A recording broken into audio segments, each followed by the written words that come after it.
Good morning. আজ হচ্ছে শনিবার। তো দেখো সকাল সকাল চায়ের কাপ নিয়ে হাজির হয়ে গেছি, তোমাদেরকে গুড মর্নিং জানাবো, একটু গল্প করব। আজকে আমার মুডটা খুব ফ্রেশ আছে, মুড়ি আর চাই খাচ্ছি। এই যে আমাদের এটা হচ্ছে জাতীয় খাবার। পেলে প্লেট আনতে পাঠিয়েছি, দেখো পায় না। আমাকে সব কাজ না, ওকে ওকে যদি একটা কোনো কাজ করতে বলি, এ বাবা এই ঢাকাটা এনে দিয়েছে। দেখো আর একটা ছোট একটা কোপ আছে, কোন ছোট একটা তোর একটা বাটিও তো আনতে পারতে। সবকিছু করে এসে বসলাম, এগুলো নিয়ে আমি বললাম একটা নিয়ে আসো, প্লেট নিয়ে আসো। এখানেই রয়েছে সব কিছু, এইখানেই রয়েছে, কালকে ধুয়ে এখানে রেখেছি, কিচ্ছু পাচ্ছে না। এই যে এটা নিয়ে এসছে, এটাতেই রাখি। উঠবো না আমি, আর উঠবো তো নাই। বাবা এতবার উঠতে বসছে না, খুব কষ্ট, আমার ইচ্ছেই করে না। আমাকে একবারে 10টা কাজ দেবে, আমি 10টা কাজ সেরে বসবো। চা খাওয়া একদম শেষ, আজকে চাটা খেয়ে নিয়েছি। অয়নের সাথে একটু গল্প করছিলাম, শনিবার তো একটু গল্প করতে করতে চাটাও খেয়ে নিলাম, যে চাটা খেয়ে শান্তিতে কথা বলবো। একটু মুড়িও খেয়ে নিয়েছি, সব শেষ, ফিনিশ। অন্যদিন খুব কথা বলি তো, বলতে বলতে আমার চা মুড়ি সব ঠান্ডা হয়ে যায়। এই দুদিন আমার মনটা এমনিতে খুব ভালো আছে। যেমন পরশু দিন আমার বার্থডে গেল 26 তারিখ, আর তোমাদেরকে তো আমি বলেছি আমার বার্থডেটা এমন একটা টাইমিংয়ে আমার হয়েছে, আমি 26 তারিখ আর 27 তারিখ দুদিনই আমার বার্থডেটা পালন করতে পারি। তো এই কারণে আমার মা না প্রত্যেক বছর 27 তারিখটাই কিন্তু আমার বার্থডেটা পালনও করতো। ছোটোবেলাতেও 27 তারিখটা মায়ের খুব পছন্দের ডেট ছিল, কারণ মা বলতো এত রাতে আমি জন্মেছিলাম, জ্যোতিষী যখন বলেছিল দুটো দিনইও পালন করতে পারবে, তো মা 27 তারিখটাকে ধরে রেখেছিল।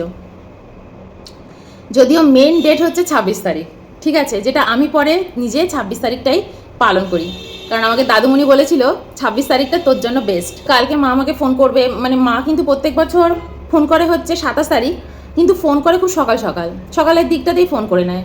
কালকে মা সারাদিনে ফোন করেনি, ফোন করেছে রাত্রিরে, তখন আমি পুজো করতে বসছি। কালকে রাত্রিরেও আমার একটু পুজো করতে বসতে দেরি হয়েছে, সন্ধে দিই।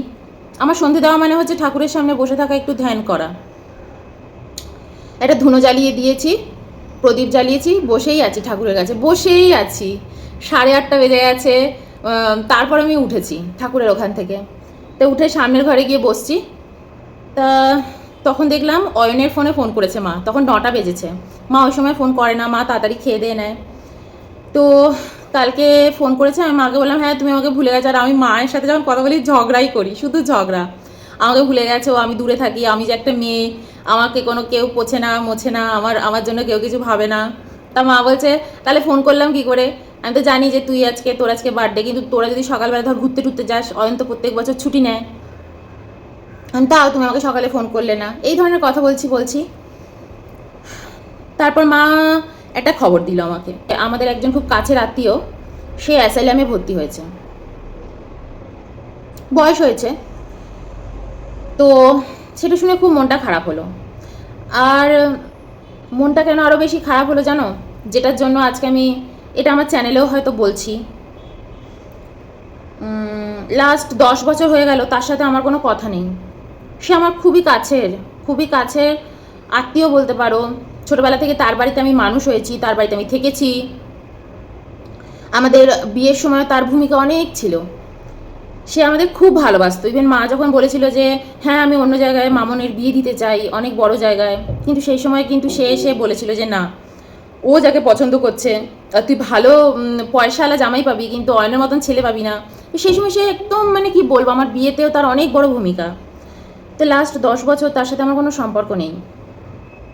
সে সারা জীবন খুব ভালো কাজ করেছে, ঠিক আছে, সে থিয়েটারের সাথে যুক্ত ছিল সারা জীবন। তোমরা নাম শুনেছো হয়তো, কলকাতায় বহুরূপী, তো ওই থিয়েটারের সাথে কিন্তু উনি যুক্ত ছিলেন।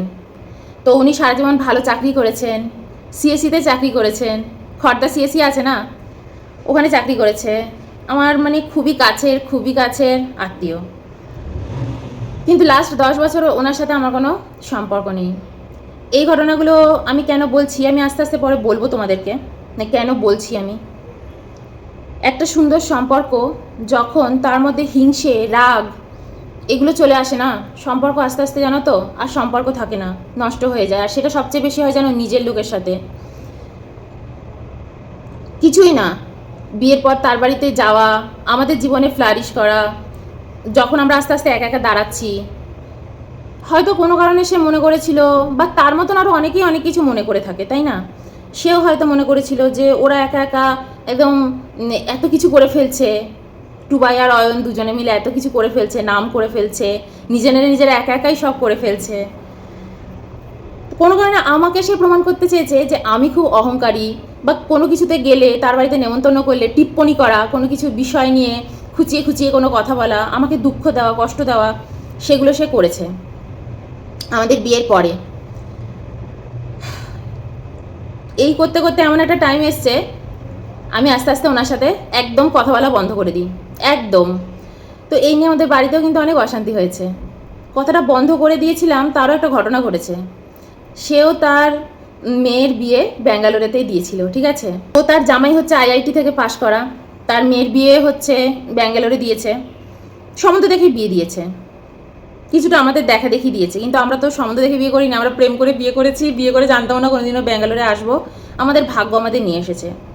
যত দিন গেছে আমরা শুধু দেখেছি যে তার ব্যবহার আমাদের উপর থেকে আস্তে আস্তে মানে একদম অন্যরকম হয়ে গেছে, তাই না? পুরোপুরি। প্রথমে যে ভালোবাসা, যে ডাক খোঁজ, সেই ডাক খোঁজ ভালোবাসা না আস্তে আস্তে কোথায় যেন হারিয়ে গেছে। যত আমরা জীবনে নাম করছি, পয়সার দিক দিয়ে, সম্মানের দিক দিয়ে, সব দিক দিয়ে, ততই তার ব্যবহার আমাদের প্রতি কেমন যেন উদাসীন হতে শুরু করেছে। এটা আমরা লক্ষ্য করেছি। তার বাড়িতে নেমন্তন্ন খেতে গেছি, দুটো একটা আজে বাজে কথা শুনিয়ে দিয়েছে। সে কিন্তু বুঝতে পারছে না যে আমার ওটাতে কোনো ফারাক পড়ছে, বা আমি বুঝতে পারছি কি কোনো কিছু। মোট কথা আমাকে সে খারাপ লাগিয়ে দিচ্ছে। সে হাব ভাব ইঙ্গিতে আমাকে বুঝিয়ে দিচ্ছে যে আমি নাকি লাইফে কিছু ডিজার্ভই করি না, তবুও আমি লাইফে সব কিছু পেয়ে যাচ্ছি। কিন্তু সেটা তো সবার ক্ষেত্রেই তাই না? আমরা অন্যদিকে যখন কারোর দিকে ফিরে তাকাই, আমাদের কিন্তু প্রত্যেককে দেখেই মনে হয় ও এটা ডিজার্ভ করে না, ওটা পেলো কি করে। আমরা ইভেন একজন ইউটিউবারকে দেখলেও কিন্তু আমরা এটা ভাবি, আরে ও এত বড় ইউটিউবার হলো কি করে, ও তো ডিজার্ভই করে না। এটা ওর কর্ম, এটা ওর প্রাপ্তি, এটা ওর প্রাপ্য। তুমি কিছু করতে পারবে না, যে যার ভাগ্য নিয়ে জন্মায়। ছোটোবেলায় যখন আমার বাবা মারা গিয়েছিল, তখন কি আমি জানতাম যে আমার বাবা মরে যাবে? জানতাম না। আমার বাবা যদি বেঁচে থাকতো, আমি কোনো সরকারি স্কুলে পড়তাম না। আমার বাবা তো আমাকে ব্যারাকপুর মিলিটারি স্কুলে ভর্তি করে দিত, কেন্দ্রীয় স্কুলে। আমি সেখান থেকে কত ভালো একজন স্টুডেন্ট হয়ে বেরোতে পারতাম, না জেনে যে কী না কি করে ফেলতাম। তো লাইফে সব কিছু কি মানুষে জানে কি হবে হবে না? মানুষ তো সেটা জানে না যে কি হবে কি হবে না। কিন্তু যখন আমি আস্তে আস্তে এরমভাবে বড় হলাম, বড় হয়ে হঠাৎ করে আমি বিয়ে করলাম একটা সাধারণ ছেলেকে, সেই সাধারণ ছেলের হাত ধরে বাইরে এলাম, বাইরে এসে হঠাৎ করে ফ্লারিশ করতে শুরু করলাম। সেটা আমার ভাগ্যে আর কর্মে ছিল। ছোটোবেলায় বাবাকে ভগবান নিয়ে নিয়েছিল, তারপর থেকে আমাকে ভগবান কবে দাঁড় করাবেন, কবে আমাদের জীবনে কি হবে কি না হবে, সেটা তো আমরা জানতাম না। কত বড় বড় বাড়িতেও এমন আছে, ছেলে মেয়েকে কত কিছু দেখে শুনে সব কিছু দিয়ে বিয়ে দিচ্ছে, 2-3 বছর বাদেই সে ফিরে আসছে, তাই না? মেয়েটা ফিরে আসছে, বা ছেলেটা মেয়েটার সাথে আর থাকতে পারছে না। এমন তো মানে হার দিন ঘটছে। কেউ কিছু বলতে পারে কার সাথে কি হয়, কার সাথে কি না হয়? তো যাই হোক, আমাদের জীবনের তারাক্কি, আমাদের জীবনের উন্নতি তার চোখে খুব খটকা হয়ে দাঁড়াচ্ছিল। আমাদের দেখা দেখি সে তার মেয়ের বিয়ে দিয়ে দিয়েছে, আইআইটিতে পড়া ছেলের সাথে বিয়ে দিয়েছে। সে ব্যাঙ্গালোরে এসছে, ব্যাঙ্গালোরে এসে আমাদের বাড়িতে সে আসেনি। সে তার নিজের জামাই বাড়িতে থেকেছে, ঘুরেছে ফিরেছে বেরিয়েছে। সে সময় মাও এসছে, এখানে এসছে, থেকেছে। তো সেই সময় কিছু খারাপ লাগালাগি ছিল মনের মধ্যে। আর আমি এমনিতেও ঠিক করে নিয়েছিলাম আস্তে আস্তে যে এরপর আর সম্পর্ক আমি রাখবো না, মানে কথা বলবো না। কিন্তু আমি সেটা বলিনি তাকে। এয়ারপোর্টে ছাড়তে গেছি, মাকে ছাড়তে গেছি, মায়ের সাথে একসাথে ফেরার কথা ছিল, কিন্তু কথা ছিল আমাদের একসাথে ঘুরতে যাওয়া, ফিরতে যাওয়া, আমরা একে অপরের বাড়িতে যাব, বোনের বাড়িতে যাব, বা বোন আসবে আমাদের বাড়িতে, এরকম কোনো কিছুই ঘটেনি। তারা আসেইনি, তো আমিও যাইনি তাদের বাড়িতে, কোনো অসুবিধা নেই। এয়ারপোর্টে যখন গেছি তখন অনেক কিছু আমাকে শো করিয়েছে, আমি তো সেগুলো বুঝতেও পারিনি। পরে আমাকে অয়ন বাড়িতে এসে বলেছে, ঠিক আছে। আর সেই সময় কিন্তু আমি হোয়াইট ফিল্ডে থাকতাম না, সেই সময় আমরা এইচএসআরে থাকতাম, এইচএসআর লেআউটে। ওখানে বাড়ি ভাড়া দিয়ে থাকতাম। ওখানের বাড়ি ভাড়াও কিন্তু মারাত্মক। এইচএসআরে থাকা চারটিখানি কথা না, কিন্তু অয়নের অফিসের জন্য আমরা ওখানেই থাকতাম সেই সময়। তো যাই হোক, হোয়াইট ফিল্ড থেকে এইচএসআর, তো আমি সেই সময় রাস্তার তো দিক এগুলো কিছুই বুঝতাম না। তো লাস্টে আমার যে কারণে সবচেয়ে বেশি খারাপ লেগেছিল সেটা হচ্ছে যখন সে ফিরে যাচ্ছে, তখন তার মেয়ের হাতে এয়ারপোর্টে দাঁড়িয়েই সে খাম দিচ্ছে, তার মধ্যে নোট ভর্তি খাম, টাকা ভর্তি খাম সে দিচ্ছে। দিতেই পারে তার মেয়েকে, আমি তো এত ভাবিনি, বুঝিও নি জানো। আমার তখন মাথায় চলছে যে এরা তো সবাই চলে যাবে, প্লেনে উঠবে চলে যাবে, কিন্তু ও কী করে আবার এয়ারপোর্ট থেকে হোয়াইট ফিল্ডে আসবে, এটা আমার মাথায় ছিল। কারণ আমরা সেই সময় গাড়ি নিয়ে গেছি, কিন্তু ও গাড়ি নিয়ে আসেনি, ঠিক আছে। ওর আইআইটি বর ওকে গাড়ি দিয়ে পাঠায়নি, তার শ্বশুর আর শাশুড়ি এত পয়সা, তা সত্ত্বেও সে বাসে করে এসছে, বাসে করে সে যাবে। তো আমি আবার অয়নকে বলছি, আমি আবার ড্রাইভারকেও বলছি যে ও কী করে বাড়ি ফিরবে, ওকে আমরা হোয়াইট ফিল্ডে নামিয়ে দিই, আমরা নামিয়ে দিয়ে তারপর চলে যাবো বাড়িতে। এবং বাড়িতে যাওয়ার পরে আর কোনোদিন ওদের সাথে সম্পর্ক রাখবো না, এটা আমার মনের মধ্যে তখন হয়ে গেছে, মানে অনেক ঝামেলা তখন শুরু হয়ে গেছে। আমি তখন ওটাই ভাবছি যে ও একা একা বাড়ি কী করে যাবে। তারপর ও তো আমাদের ড্রাইভার রাজি নয়, বলছে না আমি তো এইচএসআরের দিকে যাব, আমি এনাকে ছাড়তে ওইদিকে আমি যাবোই না, হোয়াইট ফিল্ডের দিকে। তো এরকম কিছু ঘটনা ঘটছে, ও বাড়ি চলে গেছে, বাসে উঠে গেছে, ওরও কোনো ব্যাপার না, ও আমাকে বলেনি যে আমাকে ছেড়ে দেয়, আমি নিজে ভেবেছি। যখন বাসে উঠে গেছে, আমরা যখন গাড়িতে উঠেছি, বাড়িতে এসেছি, বাড়িতে এসে অয়ন আমাকে, দেখো আমি ওই সময় কিছু এগুলো ভাবিনি, আমি ওটা ভাবছি ও ঠিকঠাক পৌঁছেছে তো, গেছে তো। তো রাত্রিবেলা অয়ন এসেও কিছু বলেনি, রাত্রিবেলা অয়ন আমাকে বললো, মানে একটা কথা বলেছিল সেই সময়, যে ওরা এয়ারপোর্টে এসেই কেন ওকে খামটা দিল, টাকার খামটা, অতগুলো টাকা, ভিতরে অনেকগুলো টাকা ছিল, অনেক, ওটা ওখানে দিল কেন? ওরা তো একই বাড়ি থেকে আসছিল, ওই বাড়িতেই তো ছিল, তাহলে এয়ারপোর্টে এসে খামটা দিল কেন? শুধু খামটা দেয়নি, খামটা থেকে নোটগুলো বার করে গুনে গুনে তার মধ্যে ঢুকিয়েছে। হ্যাঁ, খাম থেকে নোটগুলো বার করে আবার গুনে গুনে যে ঠিকঠাক সব রেখেছি তো, তুই দেখে ঠেকে নিস, এরমভাবে দিয়েছে। তো আমি তখন অয়নকে জিজ্ঞেস করেছিলাম কেন দিয়েছে, ওর মেয়েকে দিয়েছে। বলছে ওর মেয়েকে দিয়েছে, সামনে তো তুমিও ছিলে, তুমিও তো মেয়ে, তুমিও তোর মেয়ে, মেয়ের সমান, তোমার হাতে তো একটা নোটও দিয়ে যায়নি, এটা তো আশীর্বাদের মতন, দিয়ে যায়নি তো। ইভেন ওরা আমাদের বাড়িতেও এলো না। এই মুহূর্তে, সেই মুহূর্তে আমি কিন্তু পুরো এয়ারপোর্ট থেকে বাড়ি এলাম, এ হলো, মানে তাদের উপর খুব রাগ ছিল, কিন্তু আর মেয়ের উপর কোনো রাগ ছিল না, কোনো কিছু এতটা ভাবিনি। ওই যে রাত্রির বেলা আমি বাড়ি এলাম, আর আমি যে সেদিন কী কান্না কেঁদেছিলাম তোমাদের আমি বুঝিয়ে বলতে পারবো না। আমার বাবা যদি বেঁচে থাকতেন, আমার হাতেও হয়তো ওরকম একটা নোটের বান্ডেল দিয়ে আসতো, কিন্তু কখনো এয়ারপোর্টে দিত না, তার সামনে একটা ছোটো বাচ্চা মেয়ে সেও দাঁড়িয়ে আছে, তার সামনে দিত না, বাড়িতে দিত, আর যদি তার সামনে দিত তাকেও দিত, তাই নয় কি? আমরা তো রক্তের সম্পর্ক। আমার সেদিন এত কষ্ট হয়েছিল না, মানে আজ অব্দি কিন্তু আমার মা এই ঘটনাটা জানে না, আমি পুরো সোশ্যাল মিডিয়ার সামনে আজ আমি আমার কথা বলছি। সেদিন যদি অয়ন আমাকে না বলতো, আমি কত মূর্খ যে এত কথা বুঝি, ওই কথাটা বুঝলামই না। আর আমি শুধু ভাবছি সে বাড়ি যাবে কি করে, সে তো আমার বোন, সে বাড়ি যাবে কি করে। আমি আমার ড্রাইভারের সাথে ঝগড়াও করছি, তোমাকে আমি এক্সট্রা টাকা দেবো, ওকে বাড়িতে চলো দিয়ে আসবো, হোয়াইট ফিল্ডে আসবো, দুটোর দিক পুরো আলাদা। হ্যাঁ, এত বছর, তার মধ্যে এসে একদিন ফোন করেছিল, অয়নকে ফোন করেছিল, অয়ন তখন অফিসে ছিল, অয়নকে বলছে আসলে আমি তোর বাবার মতন, মানে আমার কথা বলছে। আমি তখন মনে মনে হয়েছিলাম ফোনটা আমাকে করতে পারতো, তাহলে আমি ওকে বুঝিয়ে দিতাম বাবার মতন কেউ হয় না, আর তুমি আমার বাবার মতনও নও, আর আমার বাবা যদি তোমার মতন হতো, আমি আমার বাবার সাথেও সম্পর্ক রাখতাম না। অনেক সময় জানো তো আমাদের ভিতরে অনেক কষ্ট, অনেক কিছু চাপা থাকে। 10 বছর কেটে গেল, 10 বছর। আমি না এই সময় মনে মনে খুব ভাবতাম ওর শাস্তি হওয়া উচিত, ওদের শাস্তি হওয়া উচিত, আমাকে খুব কষ্ট দিয়েছে, এত অহংকার, এত টাকার অহংকার। হ্যাঁ, কালকে যখন মা রাত্রিরে বলছে জানিস অ্যাসাইলামে গেছে, পাগল হয়ে গেছে নাকি, ব্রেন কাজ করছে না আর। মায়ের এইটুকু সাহস নেই আমাকে বলার যে তুই কি একটা ফোন করবি, জানে তো আমি তো দিয়ে দেবো আচ্ছা করে। তো মাকে দিয়ে জানো, যখন এই ঘটনা ঘটেছে তার 1-2 বছর বাদে নিজে ফোন করছে না, কিন্তু আমার মাকে, আমার দিদিকে, আমার জামাইবাবুকে, সবাইকে দিয়ে ফোর্স করিয়েছে যাতে আমি গিয়ে ওদের সাথে কথা বলি। বলিনি। 1 বছরের কাছাকাছি যেন আমার মায়ের সাথে আমার সম্পর্ক ছিল না। 1 বছরের কাছাকাছি একদম কথা বলা বন্ধ করে দিয়েছিলাম। কিন্তু সেই মুহূর্তটা আমি কিভাবে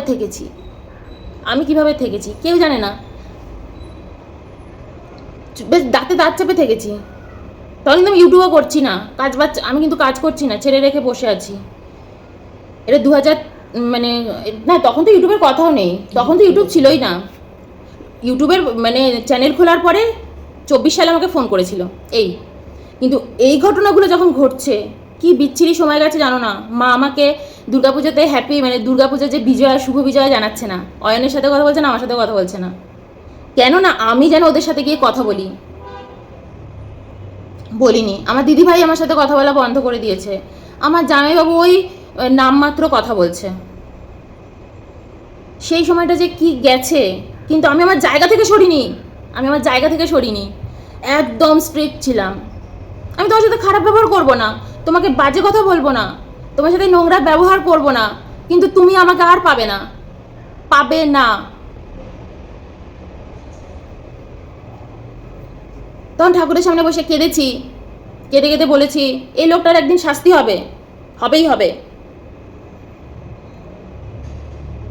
10 বছর কেটে গেছে। 24 সালে আমাকে ফোন করেছিল, জানো তো, 24 সালে ফোন করেছে। ফোনটা আমি সত্যি বলছি, বিশ্বাস করো, দেখিনি। প্রকৃতি ঠাকুর দেখাইনি যে ফোনের রিং বেজেছে। যখন রিং বেজে থেমে গেছে তখন ফোন করেছিল হয়তো 1-2 ঘন্টা আগে, আর আমি পেয়েছি পরে। গিয়ে দেখছি রিং করেছে। অয়ন আমাকে বলছে, তুমি কি আবার ফোন করবে, রিং ব্যাক করবে? আমি বলছি, না, আমি রিং ব্যাক করবো না। ওদের যদি দরকার থাকে আবার ফোন করবে, না থাকলে করবে না। আমার দিক দিয়ে আমি একদম মানসিকভাবে ডিটাচ হয়ে গেছি। আর আমার মা 1 বছর আমার সাথে কথা বলা বন্ধ রেখেছে, তারপর কান্নাকাটি শুরু করে দিয়েছে। নিজেই আমাকে ফোন করেছে, নিজেই ফোন করে নিয়েছে আমাকে। আমি একটা কথা কি জানো, তোমাদের সামনে এই কথাগুলো আমি কেন বলছি? আমি আমার নিজের দুঃখের সংসারের ঘটনা তুলে ধরছি। কেন ধরছি? সব কিছু থেকে না জীবনে না শিক্ষা পাওয়া যায়। আর কালকেই ঘটনা ঘটেছে বলে আমি আজকে তোমাদের সাথে এই জিনিসটা শেয়ার করছি। জীবনে যখন কোনো কিছু ঘটবে না, সবসময় সত্যের পথে থাকবে। দুর্বল হয়ে যাবে না, দুর্বলতা আনবে না। দুর্বল হবে, ভিতরে হবে, কেঁদে কেটে ঘরের মধ্যে মাথা ঠুকবে দেওয়ালে, কিন্তু কখনো কম্প্রোমাইজ করবে না। আমি সঠিক, আমি এই জায়গা থেকে সরবো না, এইভাবে থাকবে। মাথা উঁচু করে বাঁচবে। তারপর যখন 1 বছর বাদে মা ফোন করলো আমার সাথে, কোনোদিন আর ওদের কথা তুলতো না। আর মাকে আমি বুঝিয়ে দিয়েছিলাম, একবার যদি আমি তোমার কাছ থেকে সরে যাই, তুমি কিন্তু ভেবো না এই মাটি খুব দুর্বল, মামন খুব দুর্বল। তুমিও তোমার মেয়েকে চেনো, এত বছর থেকে বাইরে আছি, আমি কিন্তু অনেক রকম স্ট্রাগল করছি, অনেক রকম মানুষের সাথে মিশছি। আর আমি চারিত্রিক দিক দিয়েও কিন্তু খুব অন্যরকম, চরিত্রের দিক দিয়েও আমি খুব অন্যরকম। ছোটোবেলা থেকে আমি এত জেদি, রাগী, অন্যরকম তৈরি হয়েছি। তুমি আমাকে আর 5টা মেয়ের মতন ভাবতেই পারো না যে তোমার সন্তান বলে আমি চলে আসবো তোমার সাথে সম্পর্ক রাখতে। কালকে শুনছি সে পাগল হয়ে গেছে। তার বয়সই বা কত? যাও এবার নোট গুনে অ্যাসাইলামে দাও। অয়ন আমাকে কালকে রাতে বলছে, তুমি একটা ফোন করে নিও, কারণ সে যখন তখন চলে যেতে পারে পৃথিবী থেকে। আর তোমার আর আমি বুঝি সে কিছুটা মানসিক কষ্টের মধ্যেও রয়েছে। যখন তুমি কোনো অন্যায় কর্ম করবে, তোমার কর্মই তোমাকে ছাড়বে না, তোমার পিছনে ঘুরে ঘুরে বেড়াবে তোমার কর্ম, তোমার ওই গিল্টি। তুমি ভাবছো আমি কি করেছি? বেশ করেছি। কি করো? ও চুনোপুটি ওরা। তারপর থেকে এত ফোন কেন? এত তুমি আমার সাথে সম্পর্ক রাখতে চাইছো কেন? কারণ কোথাও না কোথাও তুমিও খুব ডিস্টার্ব। আমি খোঁজও পাচ্ছি, তুমিও তোমার মেয়ে জামাই নিয়ে খুব একটা খুশি নও। এত পয়সা খরচা করে জামাইকে কিনে এনে, আমার মা কিন্তু জামাই কিনে আনেনি, তাই না? আমরা তো প্রেম করে বিয়ে করেছি, জানতামই না। পন্ডিচেরিতে গেছি, তারপরে তো ব্যাঙ্গালোরে আসবো ভাবতে পারিনি। পন্ডিচেরিতে আমরা কত খুশি ছিলাম, ভালো ছিলাম। পন্ডিচেরিতেই যাবো তাই ভাবিনি। তারপর ব্যাঙ্গালোরে আসা, ঘর করা, বাড়ি করা, সবই সে শুনে আস্তে আস্তে এই যে গিল্টি, আর চোখের সামনে দেখা যে তার নিজের মেয়ে ভালো নেই, এত পয়সা খরচা করে বিয়ে দিয়ে করতে তার মাথা আজকে খারাপ হয়ে গেছে। বা সে আজকে আর সুস্থ নেই। তার ওয়াইফ একা পড়ে আছে অত বড় একটা ফ্ল্যাটের মধ্যে। কালকে রাত্রে মা যখন আমাকে বলছে, তোতলাচ্ছে পুরো, তুতলে বলছে, এইবার না খেপে যায়। খেপেও গেছি। হ্যাঁ, ওর কথা আমাকে বলছো না, তুমি মানে মরে যাবে, মরে যাবে, মরে যাবে, আমাকে বলছো কেন? তুমি নিজে সুস্থ থাকো, একা একা থাকো, আমি বাইরে থাকি, তোমাকে এত টেক কেয়ার করতে পারি না, তুমি নিজে সুস্থ থাকো। কিন্তু কালকে রাত্রে আমি শুয়ে পড়েছি, আমি একটু ঘুমোতে পারিনি জানো, কারণ আমারও কর্ম তখন আমাকে টানছে। তো যাই হোক, আজকে তোমাদের সাথে এটা শেয়ার করলাম, কারণ এটা আমার চ্যানেলে থাকা খুব দরকার। তাই যখন কর্ম করবে না, খুব বুঝে করো। কালকেই শাস্তি পাবে না, কালকেই শাস্তি পাবে এমন কোনো ব্যাপার নেই। শাস্তি তুমি পাবে, শাস্তি তুমি পাবে। আর যখন তুমি সৎ লোকের সাথে অন্যায় করবে না, সৎ, তোমার উল্টো দিকের লোকটি সৎ, তুমি জানো না তোমার উল্টো দিকের লোকটি সৎ। তুমি ভাবছো আমাকে বাচ্চা মেয়ে, ছোট্ট মেয়ে, ও আর অয়ন, ওদের আবার কি, ওদের আবার কি এ করবো? আমাদের বাড়িতে ছোটবেলা থেকে মানুষ হয়েছে, কতবার এসছে গেছে, এই করেছি ওই করেছি, তাই না? কিন্তু ঈশ্বর তো, প্রকৃতি তো মানবে না, তাই না? তুমি কিছু বলবে? না না, কিছু না। তুমি নিজে ভেবে ভেবে চিন্তা করে করে তোমার কর্ম তোমার পিছন ছাড়বে না। আজকে কেন আমার কথা তো তোমার মনে পড়ছে? কেন তুমি 2024 সালে আমাকে ফোন করছো? তুমি তো তার আগে একদম আমাকে ফোন করতেও চাইনি, তোমার কিছু যায় আসে না। তোমার সাথে গোটা সমাজ পড়ে আছে। আমি এখানে একা একা কেঁদেছি যখন আমার মা আমার সাথে কথা বলেনি, আমার জামাইবাবু আমার সাথে কথা বলেনি, আমার বাড়ির লোক কেউ কথা বলছে না, সবাই আমাকে ভাবছে আমার ঔদ্ধত্য। সবাই আমাকে বলেছে, আমার জামাইবাবু আমাকে বলেও ফেলেছে, এটা কি ঔদ্ধত্য নয়? তুই তো কত ছোট, তোর বাবার মতো। আচ্ছা, কি আমার বাবার মতো নয়? আমি বাবাকেই দেখিনি কোনোদিন, আমি ছোটবেলা থেকে আমার বাবাকেই দেখিনি। জন্মের পর তো আমার বাবা পাটনায় ট্রান্সফার হয়ে গেছিল, আমি তো দেখিনি আমার বাবাকে কোনোদিন। কে আমার বাবার মতো? আমার বাবার মতো আমার সামনে দাঁড়িয়ে আমার বোনকে নোটের বান্ডিল দিচ্ছে, আমাকে একটা নোট দেয়নি। আমি আমি এত স্টুপিড, আমি সেটা বুঝিনি। আমার বর আমাকে বাড়িতে এসে বোঝাচ্ছে যেটা তোমাকে ইনসাল্ট করেছে এয়ারপোর্টে টাকা দিয়ে তার মেয়েকে। তোমাকে তোমার অকাত বুঝিয়েছে মমি, তোমাকে তোমার অকাত বুঝিয়েছে। যখন কারোর সাথে কিছু বিহেভিয়ার করবে না, কর্ম করবে না, খুব বুঝে করো। আছে, অ্যাসাইলামে রয়েছে, আমার কোনো সেরকম কিছু ফারাক পড়ছে না, কিন্তু আমি শুধু একটা কথাই ভাবি, আমার কিছু যায়ও আসছে না, আমার আনন্দও হচ্ছে না, কিছুই হচ্ছে না। আমার কাছে শুধু এখন একটা কর্মই পড়ে আছে, সে চলে যাওয়ার আগে আমি তাকে ফোন করে কর্মটা মিটিয়ে দিই। মজার ব্যাপার হলো, তুমি এখন ফোন করলেও সে তার বোঝারই ক্ষমতা নেই যে তুমি ফোন করেছো।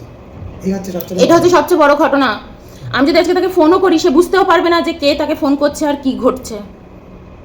কিন্তু আমি জানি, এবং তার পরিবার, আমার মাও জানে যে সে মানসিকভাবে আস্তে আস্তে অসুস্থ হয়ে পড়েছে। আমি তার সাথে এত বছর কথা বলা বন্ধ করে দিয়েছি, তার ব্রেনের মধ্যে ওটা নিতে পারছে না, সেই স্ট্রেস।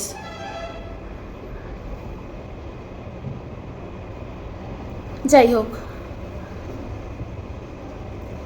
আমি কালকে মাকে যখন বললাম ফোনটা করবো কাকে, মা বললো যে মানে তার ওয়াইফকেই ফোন করে নিস, কথা বলে নিস, তোর কথা বলাটা খুব দরকার, তুই একটু কথা বলিস। আজকে সকালবেলা মাকে যখন ফোন করে বললাম যে আমি কথা বলবো, সব থেকে খুশি দেখলাম মাই হয়েছে। আমি এখন শুধু মাকে একটু ভালো রাখতে চাই, আমি চাই আমার মা মানসিক দিক দিয়ে ভালো থাকুক, সেজন্যই হয়তো ফোন করব। মা বলেছে পরে নম্বরটা দেবে, আমি তো নম্বর উড়িয়ে দিয়েছি একদম ফোনের ইয়ে থেকে। খুব বুঝে জীবনে কর্ম করা উচিত। আজ আমি কাকে ফোন করব, সে তো বুঝতেও পারবে না কে ফোন করছে আর কি ঘটছে, কিন্তু তাও আমার কর্ম আমাকে কাটিয়ে দিতে হবে, তাই না? কখন যে পৃথিবী থেকে চলে যাবে। চলো বাই।